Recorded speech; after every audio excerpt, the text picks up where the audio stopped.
As we approach the end of the new year, it's a time for reflection to see what you did this year, how many travels you did, the milestones you hit, and everything. In today's video, we're going to be talking about the top 25 roller coasters out of every roller coaster I've rode.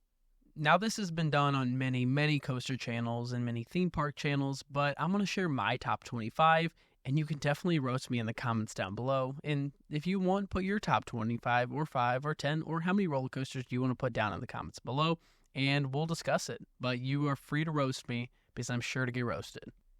Now, like I said, you are free to roast me down in the comments below, but I'm going to give a honorable mention to a few roller coasters that almost hit my top 25, but just quite didn't get there, and I think they deserve to be mentioned in the video. Also, here's a list of the roller coasters in the theme parks that I've been to. Now, there's many parks I've not been to, but my coaster count is like 171 or something like that right now, and it's going to get higher from there. Starting in my number 30, I have Expedition Everest at Animal Kingdom. Number 29 is Mako at SeaWorld Orlando. 28 is a new roller coaster I rode this year in Twisted Cyclone at Six Flags Over Georgia. 27, Cheetah Hunt at Busch Gardens Tampa. And 26, Guardians of the Galaxy Cosmic Rewind. All the roller coasters I mentioned, minus Twisted Cyclone, were in my top 25 sometime, but I just don't think they hit this year, and I haven't been on them to get re-rides, so they are out of my top 25 out of 171. Number 25 is Diamondback at Kings Island. This B&M Hyper is one of the best B&M Hypers in the world, but I rode better ones this year, and this one deserves a spot still in my top 25 for the amazing floater every time you get through this layout as you go back and through the forest, and then you come back with a splashdown at the end. Number 24 is another B&M Hyper I have in Nitro at Six Flags Great Adventure. This B&M Hyper is slightly better for better pacing, and I think the overall floater airtime you get and the intensity is a lot more on this ride, so I think Nitro deserves a spot just above Diamondback Kings Island. Staying in the same park at 23, we have Jersey Devil, which is a RMC Raptor. This thing is great. I love this ride, and sometimes it's hit or miss. There's a few bumps here and there on the ride that you'll feel, but overall, I think this ride slightly just for the intensity and the pure aspect of the back row ride in this ride once it's warmed up is just bonkers, and that drop. So I think Jersey Devil deserves a small spot above Nitro. And before we get there, El Toro is not in my top 25. I am not a fan of this ride. I think it is one of the most overrated roller coasters in the world. I mean, the first drop is one of the best first drops in the world, but I can't get over the pain that I felt on this ride. This ride just deserves to be out of the top 25. It's like number 39 for me. So if you want to roast me in the comments, go down.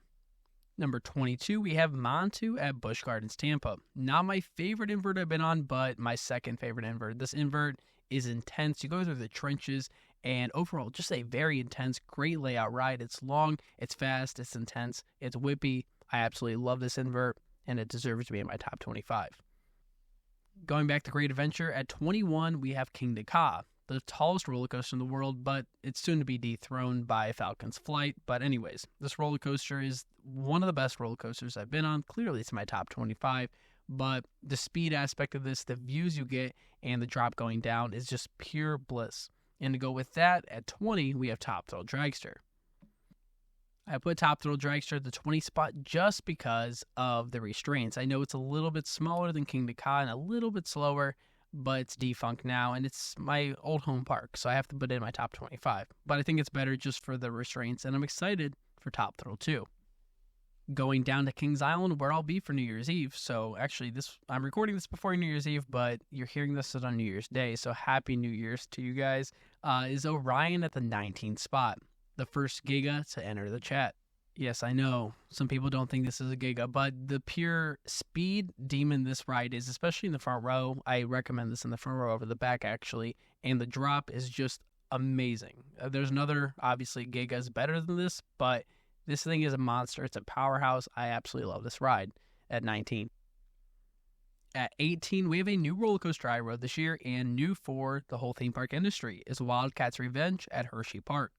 Wildcats Revenge is a new, obviously converted from Wildcat, but this RMC is a powerhouse, one of the best pre-lift sections I've been on, but it lacks a little bit in the ending of the ride. The first half of this ride is phenomenal. It's fast, it's intense, one of the most intense RMCs I've been on, a little bit too much for some people.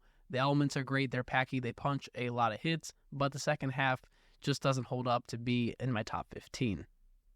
Another ride that I rode for the first time this year in number 17 is Thunderbird at Holiday World. This is a B&M wing coaster, and it's not the only coaster you'll see on this list from Holiday World, but this ride is amazing. The launch is very punchy. The elements are great. The head choppers and near misses are completely amazing, and I'm very excited to see other iterations of this, especially if it goes to King's Dominion.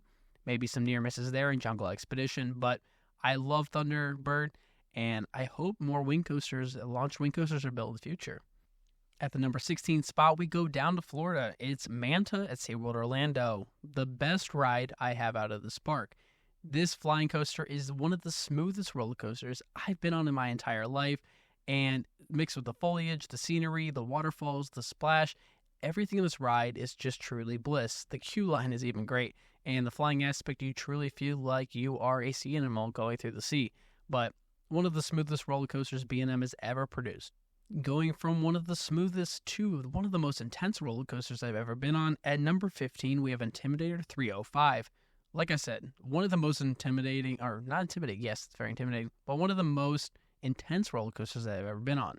Intamin and King's Dominion took a lot of chances with this ride, and yes, some of them didn't pay off with the regular fans, the GP, but this ride is very intense. Definitely makes me gray out every time I ride it. I've only had 3 rides on in my entire life, but it still sticks in my top 20. This thing is just monstrous. That drop, the speed, the switchbacks, just, oh my gosh, this ride is crazy.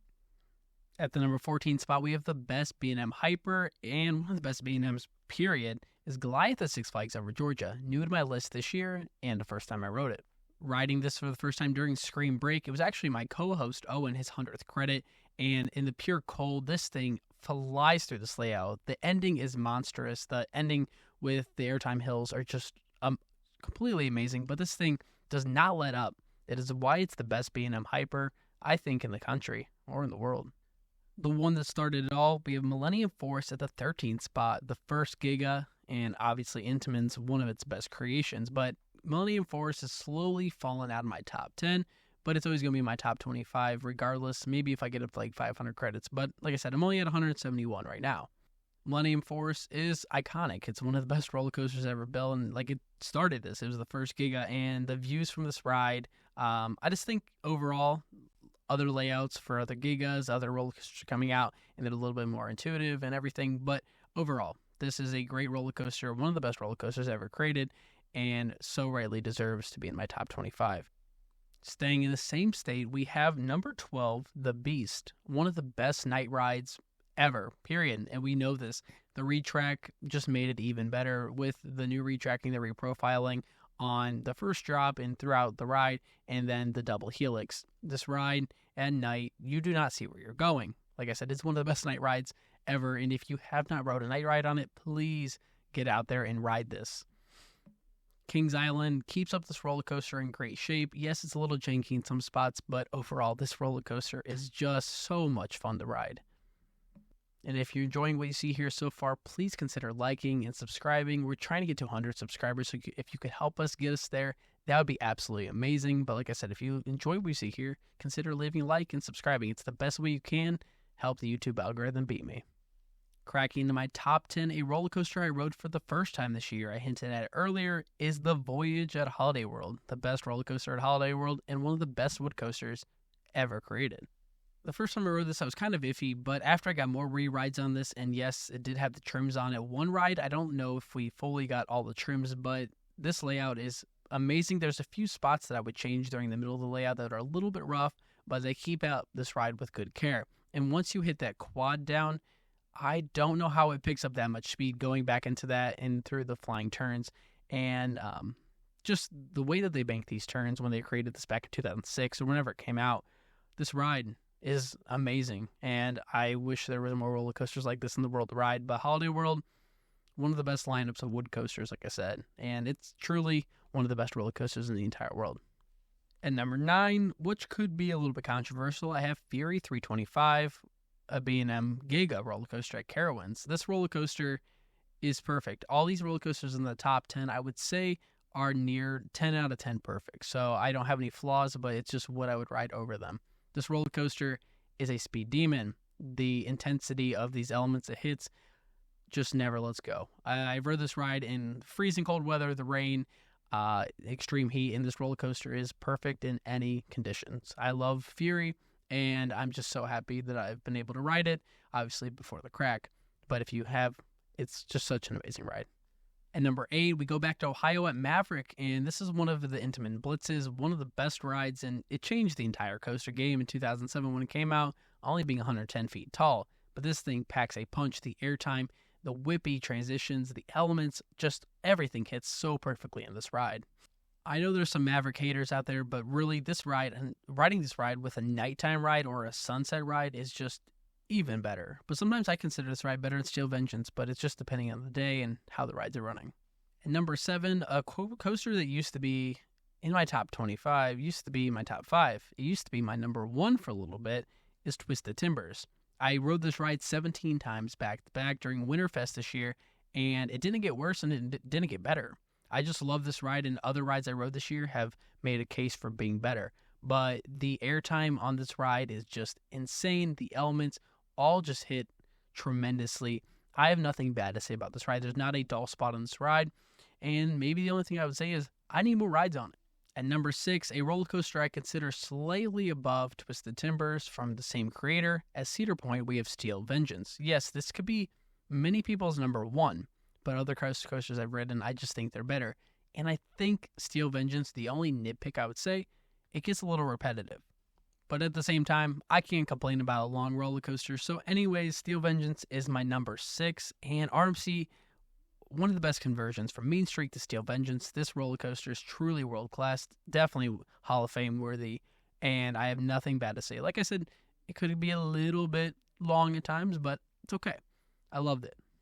At number 5, I don't think any of you had this coming. If you can predict this roller coaster, I'll Venmo you like $5. I have Hagrid's Magical Motorbike Adventures at Islands of Adventure. Not the only roller coaster on this list that's going to be from Islands of Adventure. I love theming. Yes, a lot of roller coaster enthusiasts just love the thrills, the intensity, but I am a sucker for theming, true and true, and this roller coaster is the best themed roller coaster, best family roller coaster in the entire world. When my co-host and I rode this at night during Halloween or during their Halloween event, and they had the Hogwarts castle lit up with their Halloween event, the light show and the fireworks, going through this ride is just perfect. I don't think I've had more fun. I've never had more fun on a roller coaster than I did on that ride on Hagrid's, and that's why it's in my top 5. And it is my co-host number 1 roller coaster, and he's rode 130 something roller coasters. But this roller coaster, yes, I get it. It's not the most intense ride, but truly, got to take the theming and the night ride into it. It is one of the best roller coasters in the entire world. At the number 4 spot, not the last RMC you'll see on this list, is Air Force One, a new roller coaster I rode this year and was voted for the best roller coaster, new roller coaster of the year on our awards show for our podcast. Like I said, I rode this for the first time this year, as all of us did, and this roller coaster is demented. I love this roller coaster. I'll be riding this again because I'll be down in Atlanta for New Year's. But this roller coaster, the barrel roll, the airtime hills, the overbank turn, just everything in this ride just hits so hard. Yes, the quad down at the end can be a lot, but you got to ride the ride. You got to learn how to ride it. I love this roller coaster. I don't know how it's at Fun Spot Atlanta, but anyways, minus Hurricane, this roller coaster is the best roller coaster in Atlanta. Staying with RMC, we have Busch Gardens Tampa and Iron Gwazi, the best RMC I've ever rode in this roller coaster. My goodness, from the first drop, the overbank turns, the death roll, which is one of my favorite elements, if not the best element on a roller coaster I've ever rode. I have nothing bad to say about this roller coaster, minus, like I said, I want to ride it more. I think Iron Gwazi is truly one of the most perfect roller coasters ever created. Obviously, coming from a conversion, but Iron Gwazi is perfect. I have nothing bad to say about this, and I just wish I lived near Tampa. Staying in the beautiful sunny state of Florida, we have Velocicoaster at the number 2 spot, and if you can predict my number 1, you're going to be so mad at me. But anyways, Velocicoaster is an Intamin creation. It's a roller coaster that's truly split in half, which could be 2 separate roller coasters, and the first half is nice transitions whipping through there, and you hit the second half, which is just truly, truly an amazing second half, if not the best second half of any roller coaster period with the Mosasaurus roll at the end. This thing brings kinetic energy to Islands of Adventure over there, and truly one of the most perfect roller coasters. I think, if not the most perfect roller coaster ever created, with theming, thrills, and everything combined. It's near perfect. It is perfect, actually. Here comes the hate comments. I know they're coming. I know. This guy's boring. Kick him off stage. I got Mystic Timbers at the #1 spot at Kings Island. Yes, I'm that guy. I'm that Mystic Timbers defender, and if you think it's mid, think that. But I think Mystic Timbers is the #1 roller coaster in the entire world. I'm kidding. If you don't think Mystic Timbers is good, I have nothing against you, but I think Mystic Timbers truly, I love a spooky atmosphere. I love this ride going through the woods. I love airtime. I love laterals, and this roller coaster delivers on every single aspect. Then you got the on-ride audio, kind of. And then you got the shed, which kind of is fun if you get some good songs. And overall, I've rode this roller coaster almost in every month of the year. Winter, snow, spring, fall, summer. I've rode it. It's beautiful, and I'm going to ride it for New Year's Eve. So I'm going to ride this on New Year's Eve because I just think this is the best roller coaster I've ever rode. I know why I went on a tangent there, but I apologize. I don't apologize for Mystic Timbers being that good. I will talk about it true and true every single day. I've even had GCI come on the podcast to talk with them about how good this ride is. But that's my #1 roller coaster in Mystic Timbers. Roast me down in the comments as much as you can. I know I'm going to get roasted. I know I'm going to get ratioed, but it's okay. I love my rankings, and I think you should tell me your top 5 or 10 or 15 or 20 or 25, or if you want to put your whole top 100 in the comments, I challenge somebody to do that. If you put your top 100 comments, top 100 roller coasters in the comments below, I will send you something from Park Hoppers. But anyways, that's my top 25. If you enjoy what you see here, subscribe for more roller coaster theme park history, retrospectives, video essays, rankings, content, and so much more. Because I love you. I'm Austin from Park Hoppers Productions and Park Hoppers Radio. Have a happy new year, and welcome to 2024.